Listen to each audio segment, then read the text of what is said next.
A 50-year-old heavy smoker presents with 6 months of progressive weakness and fatigue. First clue, difficulty climbing stairs. This means proximal lower limb weakness. Now notice dry mouth and lightheadedness on standing.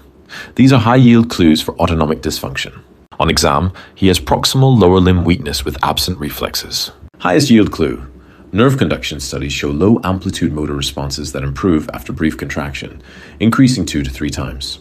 So pause here. Which diagnosis explains proximal weakness, autonomic symptoms, absent reflexes, and improvement after exercise? Options. A. Myasthenia gravis. B. Myotonic dystrophy. C. Lambert-Eaton myasthenic syndrome. D. Polymyositis. E. Subacute motor neuronopathy. Let's guess clinically, one option at a time. Option A. Myasthenia gravis. It causes fatigable weakness, so it looks tempting. But myasthenia usually has ocular or bulbar involvement, ptosis, diplopia, swallowing difficulty, or speech difficulty. Autonomic symptoms are not typical. Reflexes are preserved, and post-exercise increment points away. So A is not best. Option B, myotonic dystrophy. It usually presents with myotonia, distal or facial wasting, cataracts, frontal balding, and cardiac conduction problems. This patient lacks those features. It does not explain dry mouth, postural lightheadedness, absent reflexes, or post-exercise increment. So B is incorrect. Option D, polymyositis. Polymyositis can cause proximal weakness, so it is tempting. But it is myopathic. It does not cause autonomic symptoms, absent reflexes, or this nerve conduction pattern. So D is not best. Option E, subacute motor neuronopathy.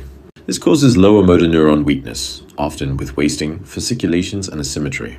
But this case is not mainly lower motor neuron signs. Autonomic symptoms do not fit, and post-exercise increment argues against it. So E is incorrect. Correct answer, C, Lambert-Eaton myasthenic syndrome. This is a presynaptic neuromuscular junction disorder. Mechanism. Impaired acetylcholine release due to antibodies against PQ-type voltage-gated calcium channels. Now connect the clues. Heavy smoker. Think paraneoplastic syndrome, especially small cell lung carcinoma. Proximal lower limb weakness. Classic for Lambert-Eaton syndrome. Dry mouth and postural lightheadedness. Autonomic dysfunction. Absent reflexes. Major clue. Strongest electrophysiological clue. Strength and motor response improve after brief exercise. That post-exercise incremental response is the giveaway. Diagnosis, Lambert-Eaton myasthenic syndrome. High yield takeaway. Myasthenia gravis worsens with use, affects eyes and bulbar muscles, and has abnormal reflexes. Lambert-Eaton syndrome affects legs first, causes autonomic symptoms, reduces reflexes, and improves after exercise. Heavy smoker plus proximal weakness plus dry mouth plus absent reflexes. Think Lambert-Eaton syndrome.